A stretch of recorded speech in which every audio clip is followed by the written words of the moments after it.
Hi students, good morning all of you. आज बात करते हैं जो हमारा चैप्टर चल रहा था रसायन की कुछ मूलभूत अवधारणाएं। इसमें हमारे पास एक टॉपिक है मूलानुपाती सूत्र और अणुसूत्र, है ना। जो मूलानुपाती सूत्र ज्ञात करते हैं तो वहाँ पर हमें तत्व की प्रतिशत मात्रा की आवश्यकता पड़ती है। तो हम वही बात करने जा रहे हैं। मूलानुपाती सूत्र की बात हम लोग बाद में करेंगे। पहले हम ये सीखेंगे कि किसी भी तत्व की जो प्रतिशत मात्रा है वो प्रतिशत मात्रा हम उस तत्व की कैसे ज्ञात करेंगे, हम ये चीज़ सबसे पहले सीखेंगे। यहाँ पर हमने आपको कोई भी तत्व है, किसी भी तत्व की जो प्रतिशतता का निर्धारण करना है उसके लिए हमारे पास एक फार्मूला होता है। तत्व की प्रतिशत मात्रा बराबर यौगिक में तत्व का भार अपान यौगिक का अणुभार इंटू 100। इस फार्मूले से जैसे हमें कोई भी यौगिक दिया जाता है और उस यौगिक में अगर हम तत्वों की अलग अलग प्रतिशत मात्रा ज्ञात करना चाहेंगे तो हम इस फार्मूले से हम तत्व की अलग अलग प्रतिशत मात्रा को ज्ञात कर सकते हैं। जैसे हमारे पास फार्मूला है तत्व की प्रतिशत मात्रा बराबर यौगिक में तत्व का भार अपान यौगिक का अणुभार इंटू 100। अब यहाँ पर अगर हम बात कर लें, जैसे हम एक छोटा सा एग्जाम्पल उठा रहे हैं कि इसका हम उपयोग किस प्रकार से करेंगे। एग्जाम्पल है हमारे पास यूरिया में नाइट्रोजन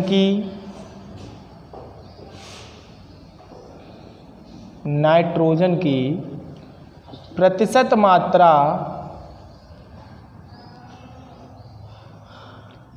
की गणना करो। ठीक है, यानी कि यूरिया में जो नाइट्रोजन है, नाइट्रोजन की प्रतिशत मात्रा कितनी है, इस चीज़ की आपको अगर गणना करनी है तो हम इसी फार्मूले से चलेंगे। सबसे पहले हम क्या करते हैं कि यूरिया का अणुभार ज्ञात करते हैं। यहाँ पर लिखेंगे यूरिया का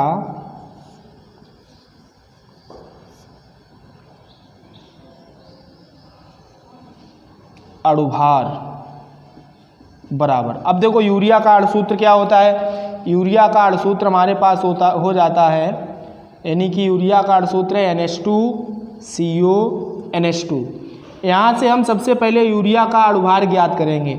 हमने आपको बताया है कि अणुभार को हम कैसे ज्ञात कर सकते हैं।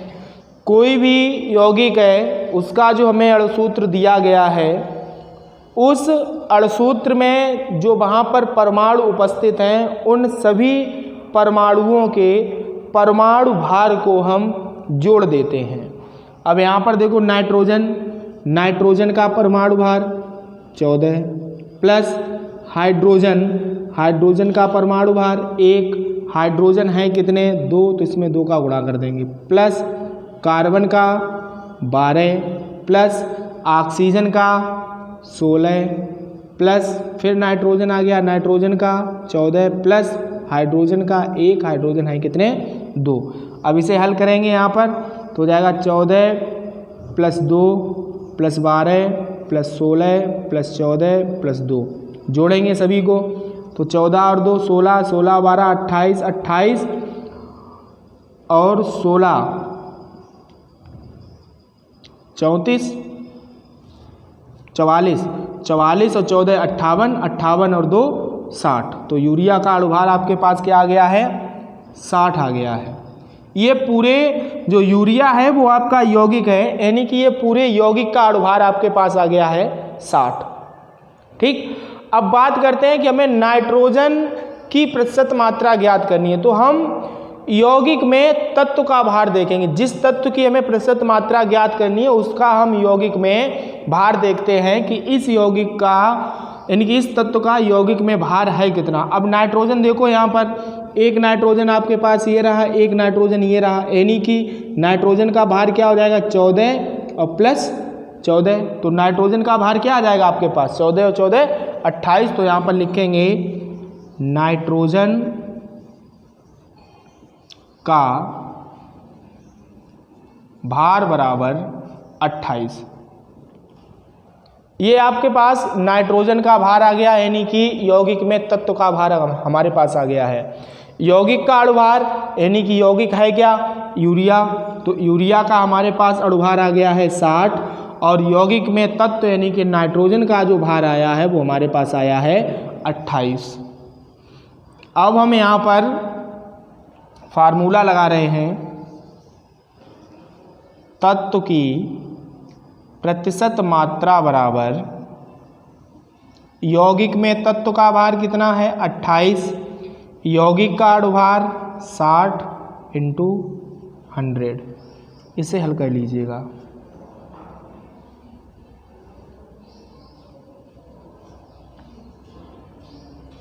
5 का इसमें करेंगे गुणा, 5 अट्ठे 40, 5 दूनी 10 और 4 14 अपान 3, 3 का इसमें भाग देंगे तो चौक 12, बचा कितना 2, 20 हो गया, 6 फिर पॉइंट लगाएंगे फिर 20 हो जाएगा, 6 7, यानी कि जो यूरिया होती है, यूरिया में जो नाइट्रोजन की प्रतिशत मात्रा आएगी वो आपकी आएगी 46.67%। तो यूरिया में जो नाइट्रोजन की प्रतिशत मात्रा आएगी वो आएगी आपकी 46.67%। ठीक, इसी प्रकार से एक दूसरा एग्जाम्पल है, दूसरा एग्जाम्पल भी देख लीजिएगा।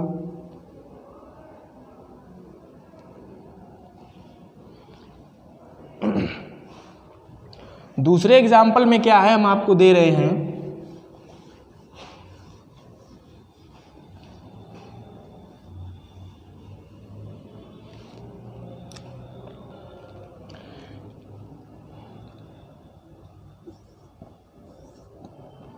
फास्फीन। फास्फीन में फास्फोरस की प्रतिशत मात्रा की गणना करो। ठीक, अब फास्फीन का अणुसूत्र क्या होता है, फास्फीन का जो अणुसूत्र आएगा वो आपके पास आता है PH3।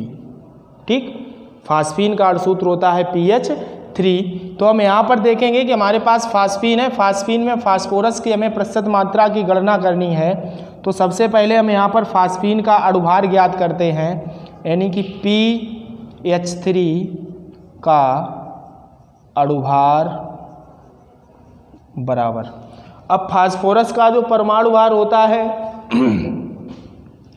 वो होता है 31 प्लस हाइड्रोजन का 1, हाइड्रोजन है कितने 3 × 3।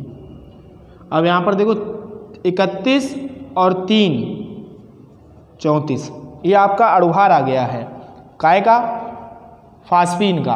अब तत्व का भार देखते हैं कि फास्फीन में जो फास्फोरस है उसका भार क्या आ रहा है। फास्फोरस का भार वही आएगा जो उसका अणुभार होता है, यानी कि P का भार बराबर यहाँ पर आ जाएगा आपका 31 ग्राम।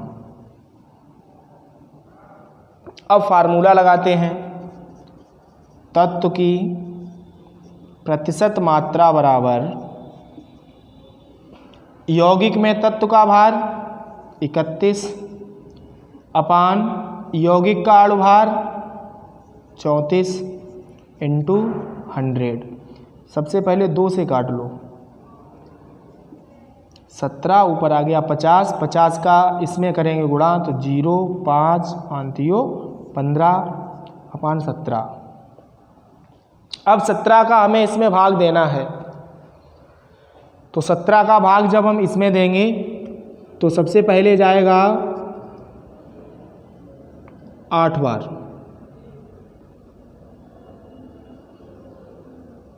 अब 8 का इसमें कर लीजिएगा गुणा,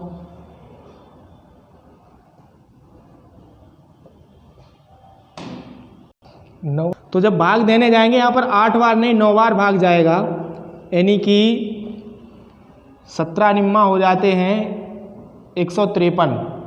ठीक है, तो 155 में से जब हम 153 को घटाएंगे 2 20 बचा, फिर 17 एकन 17, हमारे पास 3 बच जाएगा, पॉइंट लगाएंगे यहाँ पर हो गया आपका 30, 17 दूनी 34 जाना हो जाता है, 17 एकन 17 बच गया है यहाँ पर आपके पास 13, 1 0 और बढ़ जाएगा, 17 सत्ते 119 और 17 अट्ठे हो जाते हैं 136,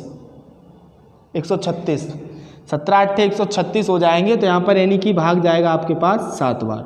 तो जो फास्फीन है, फास्फीन में जो फास्फोरस की प्रतिशत मात्रा आई है वो आपके पास क्या आ जाएगी, 91.17%। इसी प्रकार से और भी सवाल हैं जिनमें पूछा जाता है।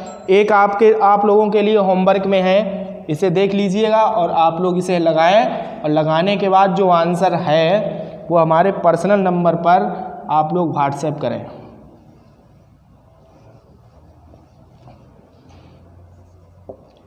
क्वेश्चन है CaCl2 इंटू 2H2O में Ca, Cl तथा H2O की प्रतिशत मात्रा